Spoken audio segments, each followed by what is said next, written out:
We're still making mistakes. And that's the thing about being in business is don't count every mistake as a failure, because I don't know, if you count every failure, if you count every mistake or things that didn't go as planned as a failure, some people can get discouraged, disheartened, and, you know, want to leave it. I guess that's what happens a lot. But I guess the best way to do it is look at it as, okay, now I learned what not to do. And then you move forward and plan around that from then on, plan accordingly. So take everything as a lesson. It's okay to make mistakes, and failure is all a part of the game. Just adapt to it.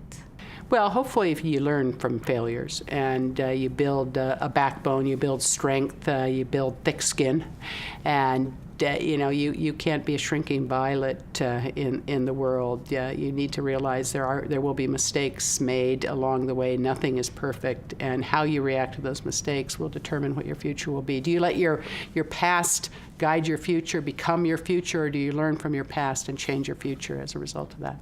I don't think any learning takes place unless there's some failure, because that allows you to make a distinction between what works and what doesn't. If you never experience what doesn't work, then you never really have certainty that what you're doing does work. So I think it's important that you try new things, and that's inevitably going to lead to things that don't work.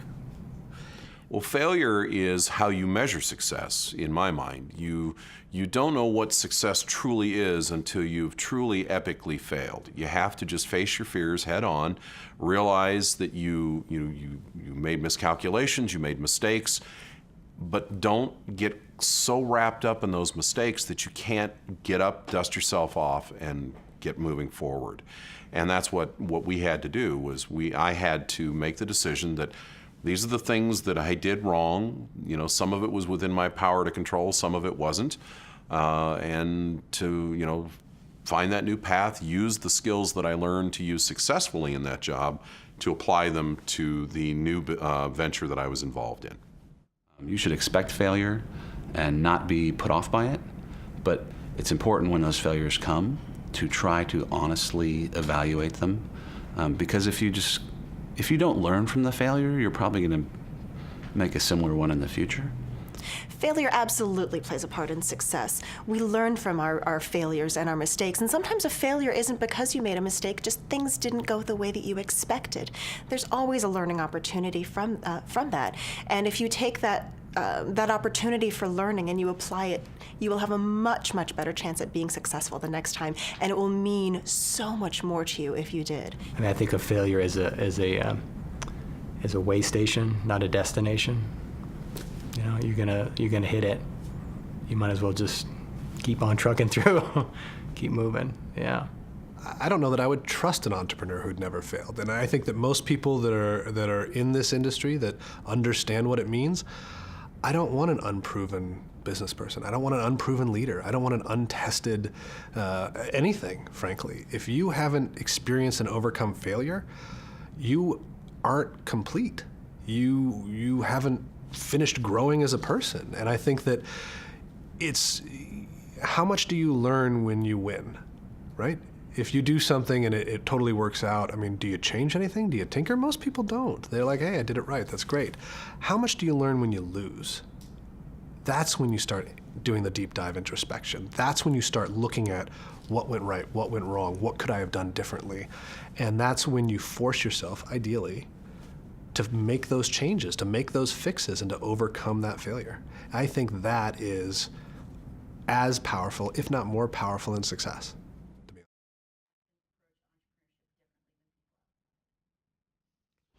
Often it's out of desperation.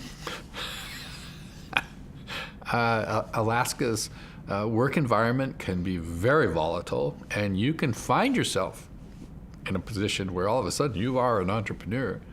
But a lot of people find things they really enjoy to do in Alaska, and they embrace sort of the Alaskan opportunity spectrum. and go into business or earn a living from working with that base? Well, I think perhaps we're hardier. Our market size is smaller in general as Alaskans, although with the advent of new economies, new technology, telecommunication, internet, fiber optic, I think more doors maybe open up to the creative thought process of Alaskans, and that may be a path to penetrate a broader marketplace. But I think Alaskans probably approach entrepreneurship more measured than because we have a lot more at risk because of the much smaller market that we can sell our products into. In Alaska, I feel like we have a really great opportunity for entrepreneurship. And, compared to a lot of places in Lower 48, for example, where the population is so big that there's a lot of benefits because you can, but to that. But in Alaska, we have a smaller population, and I feel like we have an ability and we have this chance to connect with the community in a deeper way that that is, I think, really encouraging for people that want to start businesses. So Alaska is, we're treated like another world.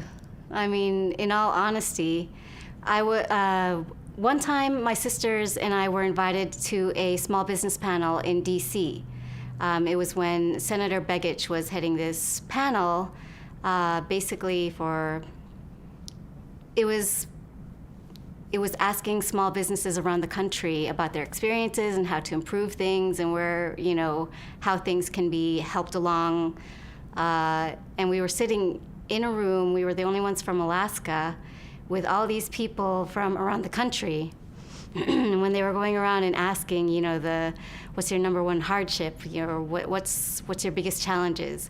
When they got to us, I turned and looked at the people to my left and to my right, and I said, well, who of you have roads where you do your business? And all of them put up their hands. And I said, well, you already have it worlds easier and better than we have to face. I think the interesting thing about Alaskan entrepreneurs are we come at it from more of a necessity than as a vocation, or at least traditionally we have. Alaska is a very tough place. It can be, right? There's a lot of factors that can cause difficulties, especially in rural Alaska. I mean, when things go wrong, there isn't a box store around the corner where you can pick up a spare part or a large population that you can leverage to solve your problems. It's very much about individuals solving their own problems and developing ways to work solutions. And at its very core, I mean, that's entrepreneurship. Now, we may not recognize it. For us, it's more just life, right? But anywhere else, these would be traits of the top entrepreneurs in any community. I think we are unique here in Alaska in that the way that we look at starting businesses and that whole spirit of being an entrepreneur is that it's a reflection of the fact that we are different here. We have this huge state, and yet we are all generally from somewhere else. We're all kind of in this bucket, if you will. We all have this area where, frankly, we have to rely on each other. I mean, that in itself is kind of unique. We also have this sense of we don't care how they did it outside. And so we're going to be looking at ways, how does it work for us? And sometimes it's just as good, if not better, than what they do outside.